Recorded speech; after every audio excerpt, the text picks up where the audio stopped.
शिवाय नमस्तुभ्यम, जय महाकाल। कैसे हैं आप सब? उम्मीद करती हूँ आप सब बहुत अच्छे से होंगे। जैसे कि एक बहुत ही बुरी खबर सुनने और देखने को मिल रही है कि पूज्य गुरु जी के सिर पर बहुत ही गहरी चोट आई है, सिर्फ एक नारियल की वजह से।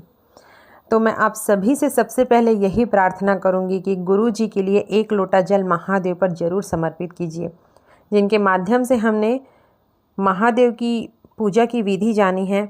एक लोटा जल हमारे जीवन की सारी समस्या का हल माना है, स्वीकार किया है। तो आप सभी से मैं निवेदन करती हूँ कि पूज्य गुरु जी के जल्दी से जल्दी स्वस्थ होने की कामना को लेकर एक लोटा जल सभी महादेव को समर्पित जरूर करें।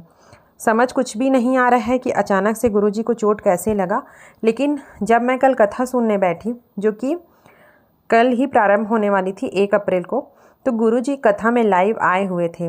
उनको देखकर मुझे बहुत डर लग गया कि गुरुजी कैसे दिख रहे हैं, क्योंकि मुझे देख के ही समझ आ गया था कि कुछ तो हुआ है इनके साथ, क्योंकि चेहरे पे सूजन थी। तब गुरुजी ने बताया कि उनका जो ब्रेन है, ब्रेन में चोट आया है नारियल की वजह से। जैसे कि आप पढ़ ही सकते हो कि उनका ब्रेन सूज गया है, जिसके कारण डॉक्टरों ने उन्हें आराम करने को कहा है। पंडित मिश्रा जी ने बताया कि महादेव की होली कार्यक्रम में वे आष्टा गए थे, जहाँ किसी भक्त ने गुलाल की जगह उन पर नारियल फेंक दिया था। इससे उनके सिर पर चोट लग गई थी और बाद में ब्रेन भी सूजन हो गया। तो यह घटना 29 मार्च की है और उनको तभी से दर्द है। क्योंकि मैं स्वयं ही मैं तो प्रत्येक कथा खुद ही सुनती हूँ, तो गुरुजी की कथा जब मैं देखने बैठी तो मुझे बहुत बुरा लगा कि ऐसे कैसे हो गया, कौन ऐसा कर सकता है।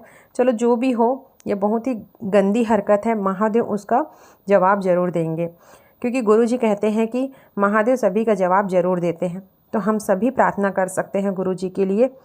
मुझे अच्छा ही नहीं लगा, क्योंकि उनके भरोसे हम हैं, हमारा पूरा जीवन है।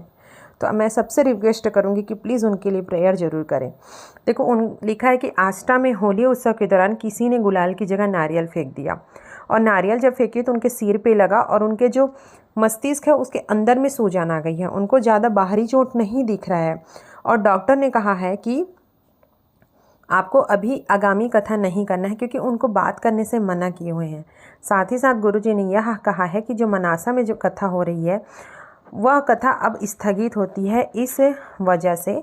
तो अगली जो भी कथा होंगी, जैसे कि अभी बिलासपुर में होना था 11 अप्रैल से, फिर 19 अप्रैल से हालेकोशा में होना था। तो यदि गुरुजी के स्वास्थ्य ठीक नहीं रहेंगे तो आगामी इस महीने के कथा तो कैंसिल होंगे ही, यह मान के चलिए।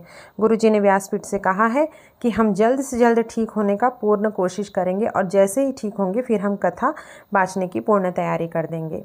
और देखो, बहुत सारे लोग कल से ही YouTube पे वीडियो डाल रहे हैं कि गुरुजी के 1 साल तक कथा नहीं होगी। तो प्लीज़ ऐसे अफवाहों से ना आप सभी दूर रहा करें, क्योंकि आप सभी तो कथा अगर सुनते हैं तो ठीक है, नहीं सुनते हैं तो गुरुजी बार बार बोलते हैं कि जो मैं व्यासपीठ से बोलता हूँ उसको आप सत्य मानिए और उसको ही आप फॉलो किया कीजिए। तो गुरुजी ने ऐसा नहीं कहा है, उन्होंने स्वयं यही बोला है कि आगामी जो कथा है, जैसे कि बिलासपुर हो गई छत्तीसगढ़ में, जो बिलासपुर है, हालेकोशा है राजनांदगांव में, तो वहाँ की कथा अभी फ़िलहाल के लिए मैं नहीं करूँगा।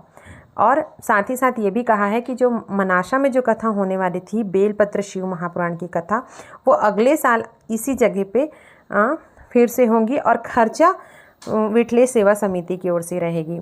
तो चलिए, यह था गुरुजी के जो सिर पर चोट आई है उसकी एक छोटी सी वीडियो। और प्लीज़ अफवाहों से आप सभी दूर रहें। बस आप सभी लोग एक साथ प्रार्थना कीजिए भगवान से कि जल्द से जल्द हमारे गुरुजी ठीक हो जाए और फिर से उनका कथा हमको सुनने मिले। उम्मीद करती हूँ वीडियो आपको पसंद आया होगा। श्री शिवाय नमस्तुभ्यम, जय महाकाल।